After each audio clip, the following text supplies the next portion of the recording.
Bonjour tout le monde, j'espère que vous allez bien. On se retrouve pour un format que vous aimez bien et un format qui, il me semble, est utile, puisque c'est un format où on se plonge dans vos portefeuilles, on en discute et je pense que c'est assez important pour voir les choix que d'autres font, pour pouvoir avoir un échange d'expériences et pour pouvoir apprendre les uns des autres. Il y a donc un abonné de la page Patreon qui m'a envoyé des captures d'écran de son portefeuille ainsi qu'un message pour m'expliquer comment il investit et quels sont ses objectifs, et on va discuter de tout ça ensemble. Évidemment, rien de ce que je vais dire ne constitue un conseil, je ne suis pas conseiller financier, il y a des gens dont c'est le métier, je suis juste un investisseur comme vous qui s'appuie sur son expérience pour pouvoir mettre sur la table avec vous différentes options possibles.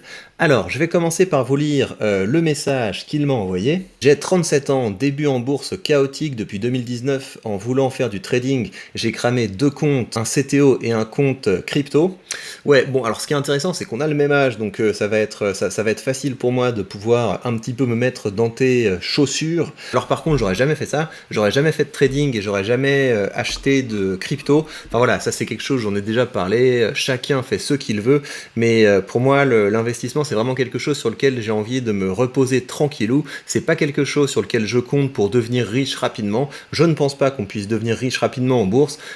Vouloir devenir riche rapidement en bourse, c'est évidemment le meilleur moyen de perdre beaucoup d'argent. La bourse est quelque chose auquel on peut s'attendre à un assez bon retour sur le long terme. C'est ce qu'on a vu quand je vous ai fait une vidéo où je vous ai montré que quand on avait un portefeuille monde bien diversifié avec une part importante des marchés émergents, on pouvait espérer, selon l'étude que j'ai partagée avec vous, avoir un retour moyen de 8% sur 30 ans. C'est à peu près les données que partagent les spécialistes. Donc voilà, si on vous dit vous allez faire du 20% par an, etc., ça veut dire qu'il y a une beaucoup plus forte possibilité, soit que ce soit une arnaque, soit de perdre beaucoup plus d'argent à court terme et peut-être même à long terme. Alors je n'ai pas eu d'héritage ni d'aide particulière, mais j'ai dû utiliser mon cash pour acheter ma résidence principale. Voilà pourquoi j'ai commencé un peu tard en bourse et que donc mon portefeuille n'est pas énorme. Je me verse un salaire de 2500 par mois et le reste de la trésorerie de ma boîte sera versé sur un CTO ETF Monde.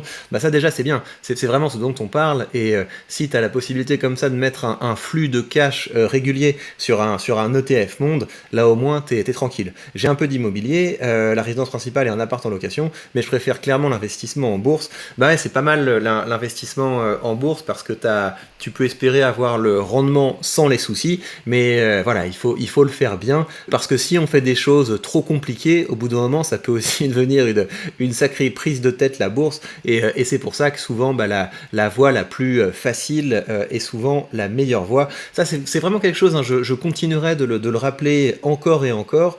La bourse, c'est fait pour avoir du revenu passif, c'est fait pour que ce soit aussi passif que possible. Le gros de votre temps et le gros de votre travail doit être consacré à créer de la valeur, à la partager, pour avoir de plus en plus les moyens d'investir.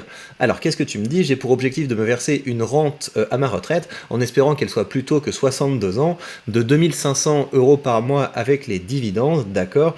Pour le moment, tu as 700 000, 700 000, on n'y est pas encore, tu as 7 000 sur un PEA avec des actions à dividendes croissants, tu mets 600 € dessus tous les mois depuis peu, c'est très bien, tu as 4 000 € sur un CTO, action à dividendes croissants, tu as 10 000 sur un livret A, épargne de sécurité, et tu as une assurance vie en ETF Monde. Alors les assurances vie, hein, toujours bien regarder les frais, je crois que les assurances vie c'est intéressant au plan fiscal, mais si tu as de trop gros frais, ça peut quand même pas mal gréver la performance. Tu as 200 en crypto pour la partie perso. Félicitations, c'est une excellente idée d'acheter les cryptos.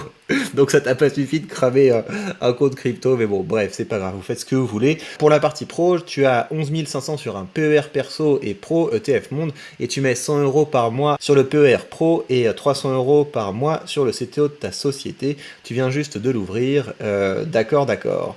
Qu'est-ce que je pense de tes portefeuilles? Est-ce que j'ai trop de cash sur un livret A? Merci à toi. Je te dirais pas que tu peux avoir trop de cash sur un livret A, surtout si tu appelles RSA épargne de sûreté, bah c'est quand même une bonne idée d'avoir ça de côté. Et surtout si tu as pu avoir tendance à cramer des thunes en bourse, je pense que c'est une assez bonne pratique de garder ce petit matelas. La question c'est bah, peut-être abonder moins sur le livret A et mettre plus ailleurs, tu vois. Tu fais évidemment ce que tu veux, mais diminuer ton épargne de sûreté pour l'investir, voilà, on sait jamais ce qui peut arriver, c'est quand même une assez bonne idée d'avoir une belle épargne de sûreté. Tu as aussi 8 500 € en crowdfunding et tu souhaites les reverser sur PEA et CTO car tu n'aimes pas avoir l'argent bloqué sur les plateformes pendant plusieurs mois ou années.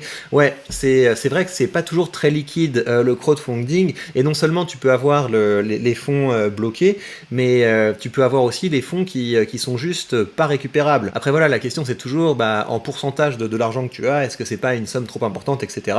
Mais aussi être toujours à l'aise avec les types d'investissements dans lesquels tu es. Moi par exemple, je sais que Realty ça peut s'apparenter à du crowdfunding, mais pour le moment c'est assez liquide, tu vois. Tu peux faire racheter tes tokens par Realty, tu peux aussi aller vendre tes tokens sur le marché secondaire, donc là on est sur quelque chose qui est assez liquide, mais voilà, si le crowdfunding c'est quelque chose qui bloque vraiment ton argent, bah voilà, peut-être aller vers quelque chose de plus liquide, surtout si tu me dis que t'es pas très à l'aise avec ça, toujours investir dans des choses avec lesquelles on est à l'aise. Alors ça c'est la manière dont est organisé ton patrimoine, donc tu as beaucoup d'IMO, mais ça c'est parce que tu as commencé par ça. T'as là tes actions, là tu as ton compte épargne, là tu as le crowdlending qui est effectivement une part importante de ce que tu as investi jusqu'alors, tu as du cash et tu as une partie autre.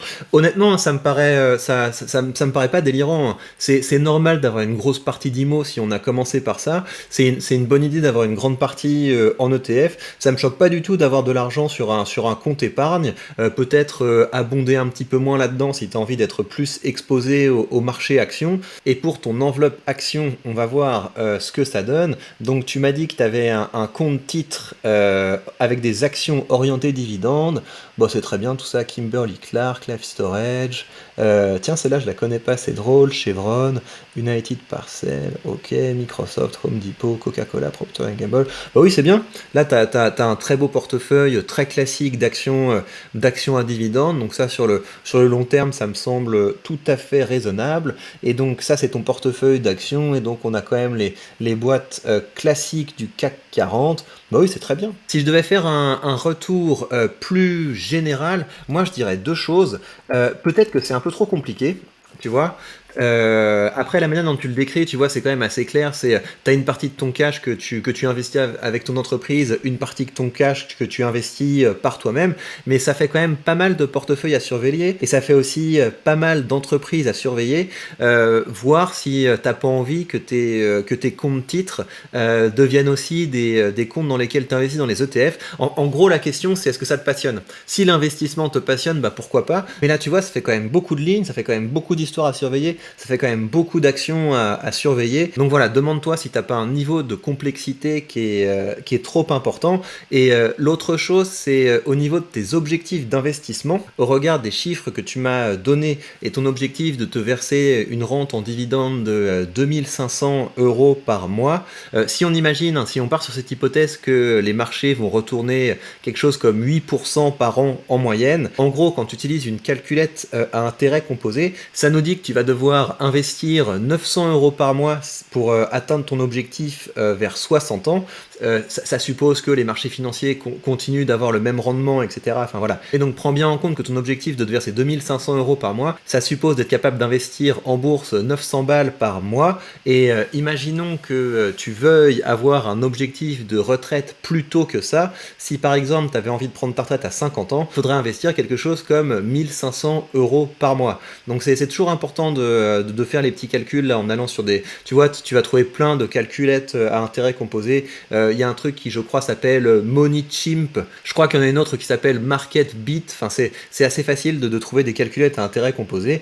Donc voilà, sache que si tu veux prendre ta retraite à 60 ans avec les objectifs que tu as dit, il va falloir épargner, investir 900 balles par mois. Et si tu veux être plutôt aux alentours de 50 ans, il va falloir être aux alentours de 1 500 € par mois. Mais le truc qui est positif, c'est que ça me paraît tout à fait atteignable avec les montants que tu as présentés aujourd'hui. Tout ça me semble bien. Juste fais fais un peu attention si t'as une tendance à jouer comme ça, que tu reviennes pas plus proche de l'âge de la retraite à te dire les cryptos c'est le turfu, je m'y remets, etc.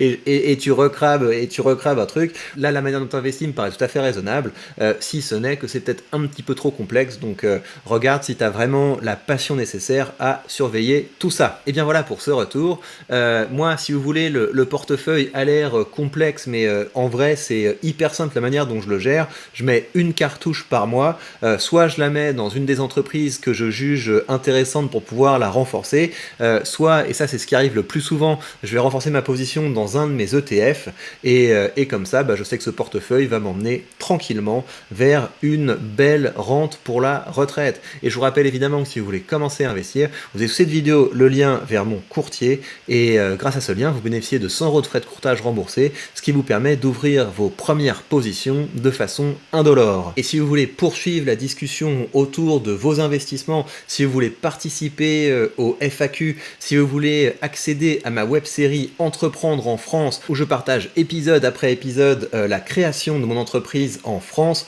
je vous montre ce que je fais pour augmenter les revenus, je vous montre comment je gère l'argent qui arrive, bientôt révélé sur cette page mon portefeuille secret et la manière dont je vais le gérer, parce que l'objectif de cette web-série c'est vraiment ça, c'est vous montrer comment on peut générer de l'argent en entreprenant et comment on peut l'investir pour se mettre à l'abri. C'est une vraie formation à l'entrepreneuriat et à l'investissement, et pour que ce soit accessible à tout le monde, ça ne coûte que le prix d'un café par mois. Donc si ça vous dit, vous avez le lien dans la description. Et bien voilà, prenez bien soin de vous et à très vite pour de prochaines news.